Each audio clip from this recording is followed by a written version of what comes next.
ঘটনা শুরু 2021 সালের 8 জুন। পরিমণি ও তার সহযোগীরা সাফারের বোট ক্লাবে ঢুকে ভাঙচুর করে। এ সময় ব্যবসায়ী নাসির উদ্দিনকে মারধর করার অভিযোগ তোলা হয়। এ ঘটনায় পরিমণি ও তার সহযোগী জুনায়েদ বগদাদি জিমির বিরুদ্ধে হত্যা মামলা করেন নাসির উদ্দিন। আজকের ছবি দেখানোর চেষ্টা করব। পরিমণি তিনি যাচ্ছেন, হাত নাড়তে নাড়তে যাচ্ছেন, বেল নিচ্ছেন, বাড়ি চলে আসছেন। আহা কি মজা! আর চিন্ময় কৃষ্ণপ্রভু কি দোষ করেছিলেন? তিনি আজও জেলে রয়েছেন, এমনকি আইনজীবী পর্যন্ত দেওয়া হয়নি, তার বিরুদ্ধে একাধিক মামলা দেওয়া হয়েছে। এই মুহূর্তে ছবিটা দেখুন, ছবি দেখুন। এই হচ্ছে পরিমণি, যার আসল নাম শামসু নাহার স্মৃতি। সেই পরিমণি তিনি যাচ্ছেন, বেল পাচ্ছেন, চলে আসছেন, তার কোনো দোষ নেই। কি সুন্দর, কি ভালো! এখানে সাধু জেলে আর নায়িকা বেলে, এর নাম বাংলাদেশ। যাই হোক, আমি অলরেডি খবর পেয়েছি। কেন?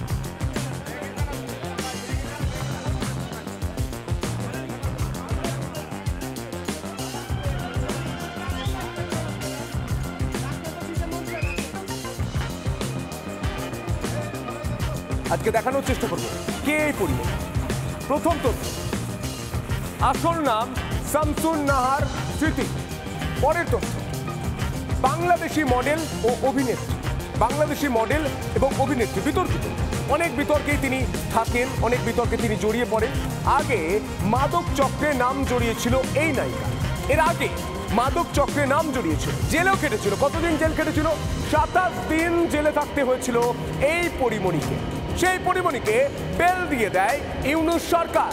পরের তথ্য, 2021-এ মদ্যপ অবস্থায় ঝামেলা। 2021-এ মদ্যপ অবস্থায় ঝামেলা, ব্যবসায়ীকে মারধরের অভিযোগ। ঢাকার বোট ক্লাবে ব্যবসায়ীর উপর চড়াও। ঢাকার যে বোট ক্লাব, সেই বোট ক্লাবে ব্যবসায়ীর উপর চড়াও হয়। ঘটনায় হত্যার চেষ্টা বলে অভিযোগ দায়ের। এই ঘটনা হত্যার চেষ্টা বলে অভিযোগ দায়ের হয়, কিন্তু পরিমণি বাইরে ছিল। হঠাৎ করে কেন তার বিরুদ্ধে ফায়ার হলো, তাকে কেন ডাকা হলো, সেই তথ্য দেওয়া। সেই মামলাতেই গ্রেপ্তারি পরোয়ানা, সেই মামলাতেই গ্রেপ্তারি পরোয়ানা জারি হয়। কিন্তু হঠাৎ করে পরিমণি তো ভালোই খাচ্ছিলেন, ভালোই থাকছিলেন, ভালোই ঘুরছিলেন, ভালোই ফেসবুক করছিলেন, ভালোই সোশ্যাল মিডিয়ায় পোস্ট করছিলেন, কিন্তু হঠাৎ করে গ্রেপ্তারি পরোয়ানা জারি হলো কেন? তুই খারাপ, আমি আইতাছি। আপনি চিন্তা করবেন না। হোয়াট? কান্দিস না। হোয়াট ঢুকে ভাঙচুর করে। এ সময় ব্যবসায়ী নাসির উদ্দিনকে মারধর করার অভিযোগ তোলা হয়। এ ঘটনায় পরিমণি ও তার সহযোগী জুনায়েদ বগদাদি জিমির বিরুদ্ধে হত্যা মামলা করেন নাসির উদ্দিন। সঙ্গে সঙ্গে সবার নজর গিয়ে পড়ে পরিমণির দিকে। তাহলে কি পরিমণি দেশের যে আইন চলছে, যে মৌলবাদের আইন কায়েম করার চেষ্টা করা হচ্ছে, তার সঙ্গে কি সুরে সুর মেলাচ্ছেন না? কিন্তু পরিমণি কিন্তু এই পোস্ট শুধুমাত্র নিজের জন্য নয়, একই সঙ্গে সমস্ত বিনোদন জগতের, বাংলাদেশের বিনোদন জগতের নায়ক নায়িকাদের উদ্দেশ্য করেও করে। Very good. So enjoy. সামনে আসার পরই তার বিরুদ্ধে হঠাৎ করে 2021-এর মামলায় গ্রেপ্তারি পরোয়ানা জারি হয় আজকে, অর্থাৎ কয়েকদিন আগে। রোববার পরিমণির বিরুদ্ধে গ্রেফতারি পরোয়ানা জারি করে মামলার বিচার কাজ শুরুর আদেশ দেন আদালত। তারপর পরদিন সকালে চিফ জুডিশিয়াল ম্যাজিস্ট্রেট আদালতে আত্মসমর্পণ করে জামিন আবেদন করেন পরিমণি। পরে আদালত তার জামিন মঞ্জুর করেন। অসম্ভব। ঠিক বলেছো। কি ছিল পরিমণির পোস্টে? চলুন দেখা যাক একবার। যে কসমেটিক স্টোরের উদ্বোধন করার কথা ছিল পরিমণির, সেই উদ্বোধন ক্যান্সেল হয়ে যাওয়ার পর, বানচাল হয়ে যাওয়ার পর আসলে কোন পোস্ট করে ফেলেছিলেন সোশ্যাল মিডিয়ায় পরিমণি? তিনি শিল্পীর স্বাধীনতায় হস্তক্ষেপ নিয়ে একটা পোস্ট করেছিলেন।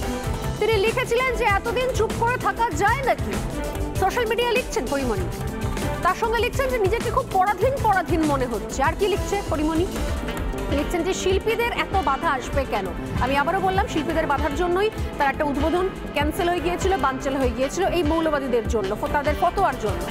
তারপর পরিমণি লেখেন হঠাৎ করে যে নিরাপত্তাহীনতা অনুভব করছে, তিনি খুব ইনসিকিউর ফিল করছেন, তিনি বুঝতে পারছেন না তার সঙ্গে কখন কি হয়ে যাবে। এমন স্বাধীন দেশে নিরাপদ নই কেন আমরা? অর্থাৎ এখানে একটা খোঁচা দিয়েছেন তিনি। এই যে বলা হয় যে দেশ স্বাধীন হয়েছে, দেশ স্বাধীন হয়েছে, তো পরিমণির খোঁচা হচ্ছে দেশ যদি স্বাধীন হয়েই থাকে তাহলে আমরা নিরাপদ নই কেন? তার সঙ্গে পরিমণি আরও লিখছেন। নেক্সট আমি একটা জিনিস বলতে চাই যে আমি আইনের উপরে শ্রদ্ধাশীল। আপনারা যদি চোখ না করেন, আমার বিশ্বাসটা আমি আসলে একদম শেষ অবধি রাখতে চাই। আমি বিশ্বাস করি আমি আসলে ন্যায় বিচার পাবো, আর আপনারা আমার সাথে থাকবেন। এই ভালোবাসা নিয়েই আসলে আমি জিততে চাই। কথা কি ক্লিয়ার না ভেজাল আছে? ক্লিয়ার। কি প্রমাণ করতে চলেছেন তারা? অর্থাৎ পরিমণির এই লাইন থেকে স্পষ্ট যেখানে শুধুমাত্র ধর্মীয় উগ্রতাই প্রাধান্য পাচ্ছে, ধর্মের দোহাই দিয়ে কি প্রমাণ করতে চলেছেন তারা, এই লাইনটাও লেখেন পরিমণি। তারপর তিনি লাস্টে হতাশা প্রকাশ করে লেখেন যে কি বলার আছে, আর কিছুই বলার নেই। তাহলে কি আমরা ধরে নেব, এই লাস্ট লাইনটা মারাত্মক। উনি তারপর লেখেন নিজের পেশার লোকজনদেরকে অ্যাড্রেস করে লেখেন যে তাহলে কি আমরা ধরে নেব যে আমরা ইমোশনালি ব্যবহার হয়েছিলাম, অর্থাৎ এদের প্রত্যেককে ওই জুলাই আগস্ট মাসের আন্দোলনের সময় ইমোশনালি ব্যবহার করা হয়েছিল, আসলে এদের প্রত্যেককে বোকা বানানো হয়েছিল। বিষয়টা একটু ব্যাখ্যা করবেন? কি সাক্ষ্য প্রমাণ আছে তোমার? নাকি এখন হচ্ছি, এর দায়ভার কিন্তু আমাদের সবাইকে নিতে হবে, এটা পরিমণি লিখে ফেলেন। আর লেখার পরই হয়ে যায় বিস্ফোরণ। দিব্যি ছিলেন, দিব্যি এতদিন চলছিল, কিন্তু যেহেতু এই মৌলবাদী উগ্রবাদী অন্তর্বর্তীকালীন প্রশাসনের বিরুদ্ধে প্রশ্ন করে ফেলেন, সঙ্গে সঙ্গে 2021-এর যে ঘটনা ছিল সেই ঘটনার প্রেক্ষিতে সেই মামলাটার রেশ টেনে এনে তার বিরুদ্ধে গ্রেপ্তারি পরোয়ানা জারি হয়েও যায়।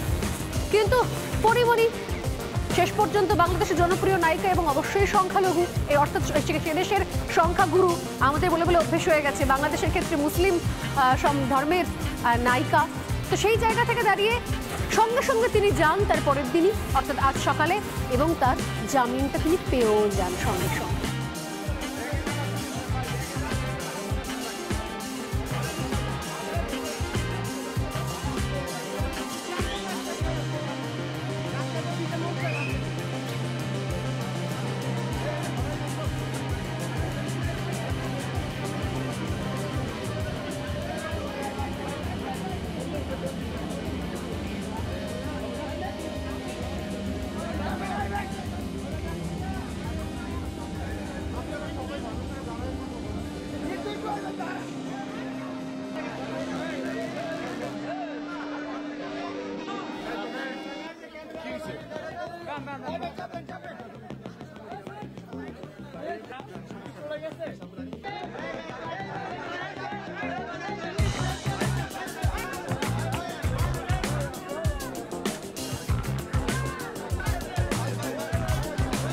গ্রেপ্তারি পরোয়ানা পরের দিন সঙ্গে সঙ্গে সরাসরি হাজির, আর তার সঙ্গে সঙ্গে বেলটাও পেয়ে গেলেন পরিমণি। তারপরে হাসি মুখে ফিরে এলেন বাড়িতে। বোধহয় সাম্প্রতিককালে যা করেছেন তিনি, যে পোস্ট করেছেন, আর বোধহয় সে পোস্ট করবেন না।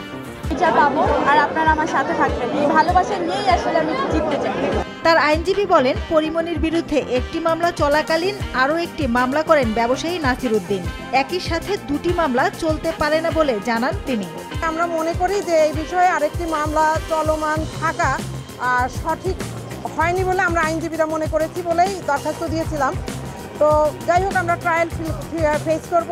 এদিকে গত 25 জানুয়ারি একটি অনুষ্ঠান বাতিল হওয়ায় সমালোচনা করে ফেসবুকে দেয়া পোস্টের বিষয়ে প্রশ্ন করা হলে কিছু বলতে রাজি হননি পরিমণি।